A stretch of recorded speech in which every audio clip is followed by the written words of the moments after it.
Hey there, Fletcher from All Things Overlanding here, and today I'm going to be talking about my 2023 Nissan Frontier Pro 4X. And what I'm going to be talking about are the biggest complaints that I've heard over and over again on some of these online forums, Facebook groups, things like that.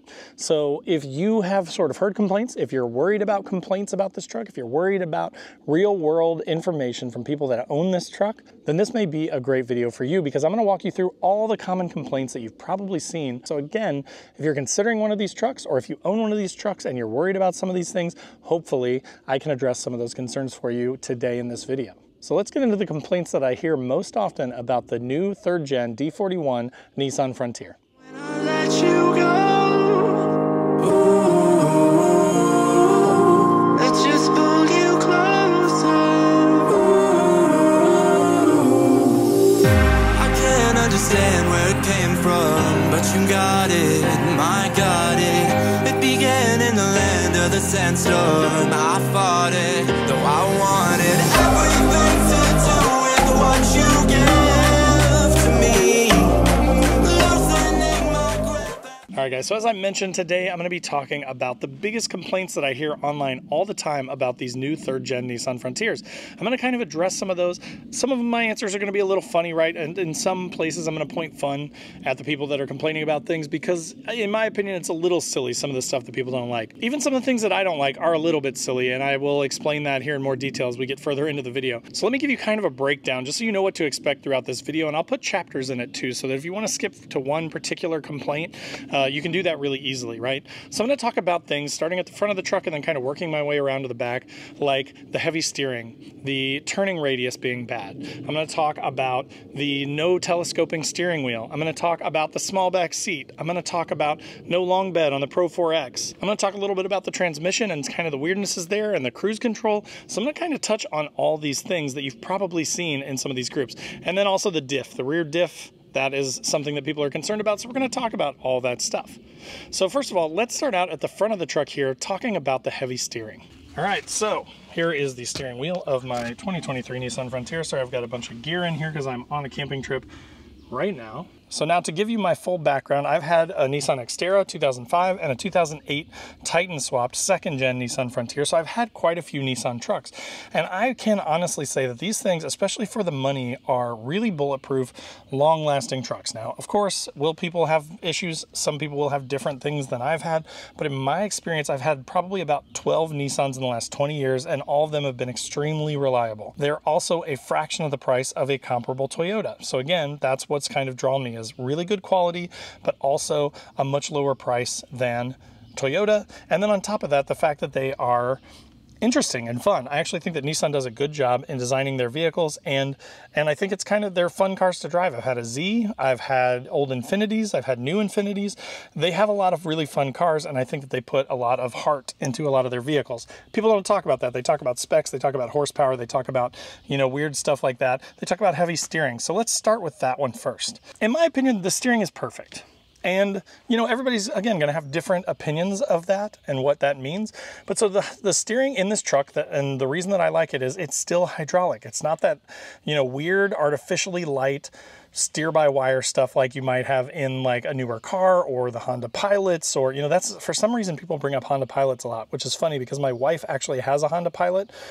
And I know exactly what they're talking about. They're like, I get out of my Honda Pilot and I steer this truck and it feels like it's really hard to turn. And yes, I'm making a voice there. Apologies if you're one of those people. Post up in the comments and yell at me if you want. But listen, it's a truck. And it drives like a truck. It's not hard to drive. It's not, the steering isn't artificially heavy. It just is steering. You're just steering a truck. If you've only ever driven the super artificial steer-by-wire newer vehicles, then I can totally understand that you may feel a little weird when you're driving this truck. But if you've driven older vehicles, if you've driven an 08 Frontier with 35-inch tires on it, 35 by 12.5-inch tires, this thing drives like a Nissan Versa or something. It feels like a tiny car to me. Now, again, try it. Here's the thing. Everybody complained. Somebody posted up and they said, is the steering too heavy? On a Facebook group. And then they get 20 people saying it's perfect. And then they get 20 people saying it's too heavy and you won't like it. You won't know until you drive it, right? So rather than asking that question on Facebook groups, on forums, things like that, go and test drive one of these trucks and see what you think of it. If you don't like it, you don't have to buy it. It's that easy, right? So that is the steering though. I personally think the steering feels very trucky and perfectly fine. It is not too heavy for me. People talk about on long trips, is it exhausting? No. If you're on long trips, you're probably on the highway, you barely have to touch the steering wheel, right? And the fact that it's a little bit heavier means you're not gonna just sort of, you know, tap the steering wheel and it's gonna shoot off to the side. The truck is very drivable at speed for long periods of time. I drove it 20+ hours each way out to Wyoming from Indiana and back a year ago, and it was awesome. Okay, so while we're talking about this and while we're in here, let's talk about no telescoping steering wheel, right? So as you can see, it does not have telescoping. It just has, you know, up and down. But so what does that really mean, right? Like no telescoping wheel, okay? For reference, my wife is about 5'7", 5'6", so she's not super short, but she's not super tall. I'm 6'2". She's been in this truck. She scoots the seat up a little bit. She extends the steering wheel out a little bit. She's perfectly fine. I get in, I scoot the seat back a little bit. I put the steering wheel back in a little bit. It's fine. I have not had any problems with it. I can reach it perfectly fine. This is another one of those perfect instances where the best thing you can do is just go drive it, right? Like asking people online what they think about no telescoping steering wheel or saying it's ridiculous that they didn't include it. If that is just another thing that not a lot of people use, I think, in my opinion, I've never needed or really felt like I needed telescoping steering wheels, that adds additional cost to the vehicle, right? One thing to keep in mind is that these Frontiers, compared to a comparable previous generation Toyota Tacoma, are probably somewhere in the ballpark of like 6 to 10 grand cheaper. Depending on how you outfit the Tacoma, they have a bunch of different packages. Nissan's pretty straightforward with their packaging. It's Pro 4X and then a couple things like tech package, leather, Fender audio, that kind of thing, but you don't get as many packages like you do on the Toyota. You can outfit those a number of ways. Then the newer Toyotas, the brand new 2024 Plus, those things are, I mean, crazy. They're some of those are in the 65 grand range, and this is a mid 40s to low $40,000 truck outfitted in the Pro 4X trim. When I bought mine over a year ago, they were going for MSRP too. Now they're going for like $3,000 to $6,000 off that. So you can save even more money now buying a new Nissan than you could back then. And here's the thing too, I don't work for Nissan. I don't get anything for this. I'm honestly saying this because I'm just shocked that more people don't know that these things are a great value for the money, and that these little things like no telescoping wheel or slightly heavy steering are not actually as problematic as people make them sound online. The people that are going to complain are the ones that bought the truck without test driving it and then afterwards went, oh, it's so heavy, I can't, you know, just go drive it and see if you like it, okay? So that addresses the telescoping steering wheel. Next, let's talk about turning radius. So when we're talking about turning radius, basically what you're talking about is when you turn the steering wheel, you know, all the way to the left, it doesn't turn the wheels very far. And what I mean by that is, if you are in a very tight space, let's say that you're on a country back road and you need to turn around, this is what people are complaining about, is that you turn the steering wheel and it turns like a freight train, right? You can't make a really tight turn. It's not a drift car with a ton of angle that you can put into the steering. So you may have to make a 3-point turn. People also complain about parking it, and they say, you know what, I have to, you know, I get halfway into the spot and I have to back up and fix it and pull back in.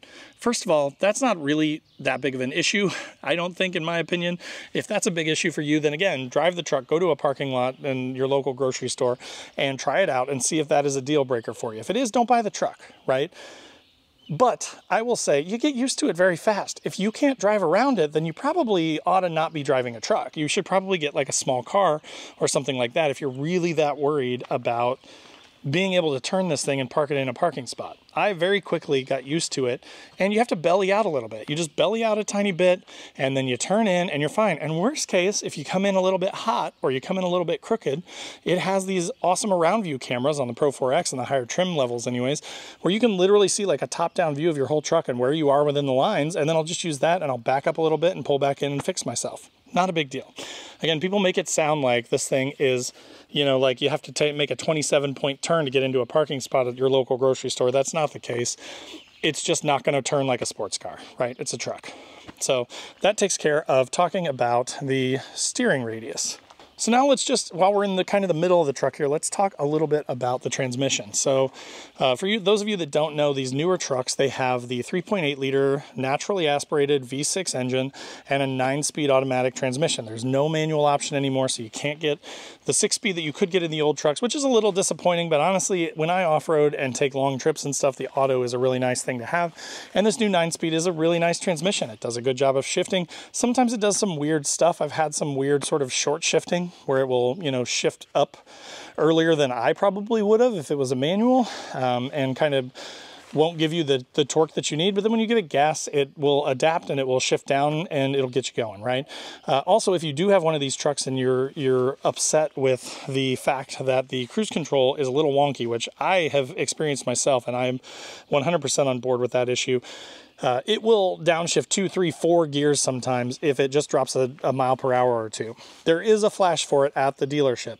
If you Google it online, look for, you know, technical service bulletin for Nissan Frontier, whatever year your truck is, you should be able to find that, or call your dealership and they should be able to look it up for you and tell you based on your VIN if your truck qualifies. I haven't done mine yet because it hasn't been such an annoyance that I've had to deal with it, but I know multiple people that have done it and they say it completely fixes the cruise control. So I'm going to do it soon whenever I get a minute that I can do it, but definitely consider that if you own the truck and you are worried about it, or you know, the transmission does the wonky stuff when you're driving on the highway, definitely get that done at the dealership. So now that we're around here at the bed, let's talk about the fact that you can only get the 5-foot bed in the Pro 4X. If you really need a 6-foot bed, it just means you need to get the SV trim or lower. Like if you are a worker or you carry a bunch of stuff in your bed of your truck and you want a longer bed, then you just can't get the Pro 4X model. The reason for that is the angle at the back. If you put a longer bed on this thing, it's not going to be as good off-road. The Pro 4X trim is intended for people that want to take their truck off-road. You get the rear locker in the truck. You get some other nice things like armor, some recovery and tow points on the front of the truck. So they really geared this truck to be for off-roading, right? Like that's the point. I take this thing off-road. I take it camping. I've taken it to Wyoming and things like that. I've had it all over the place, and I do take it off-road and I do wheel it. So that being said, I don't want a 6-foot bed because I don't want even more butt hanging off the back of the truck when I go over an obstacle and I have to worry about whether or not I'm going to smash that rear bumper or not going over that obstacle. So, you know, again, the main differentiator between the Pro 4X and the SV and lower trim models is that rear locker. You can buy that exact same locker from Spicer for about $1,000 and pay $400 to $600 probably to a shop to get it installed. So you could save $6,000 off the Pro 4X trim going down to the SV trim, and then spend $1,500 to even say you have to go on the high end and it's $2,000. You could have the same locker basically in your truck and still save $4,500 to $4,000 by getting the SV trim, and you could get the 6-foot bed that you want.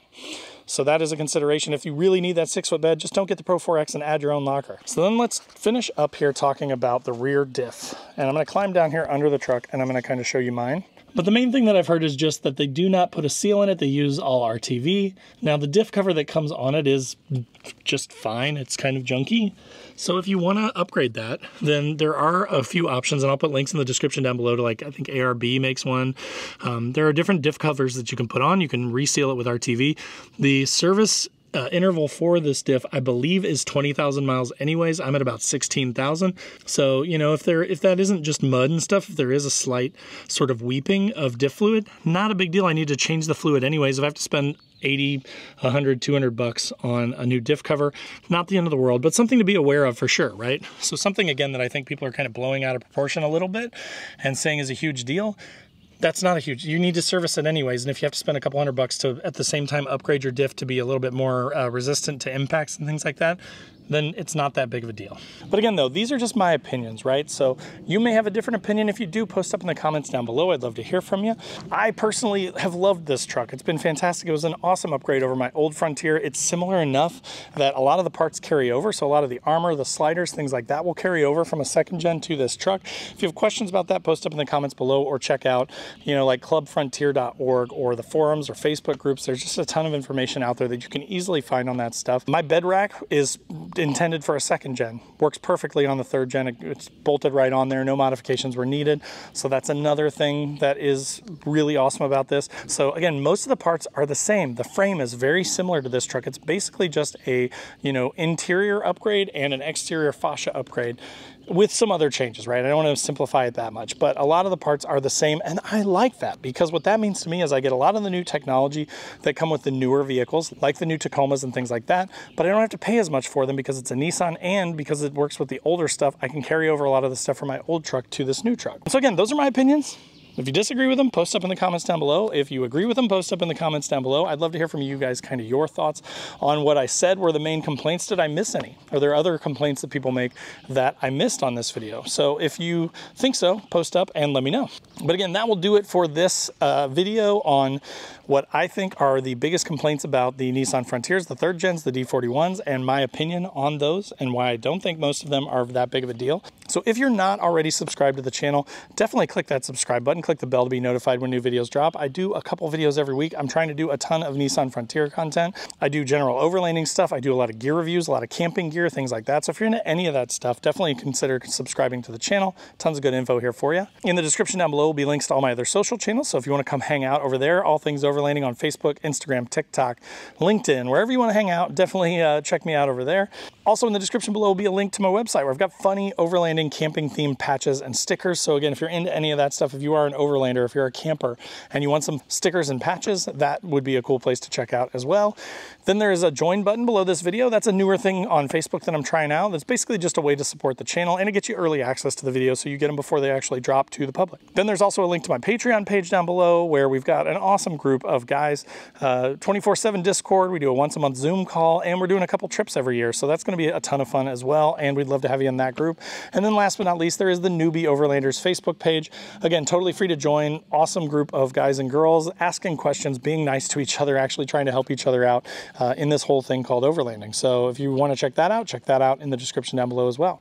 But again, thanks so much for watching, and we'll see you next time.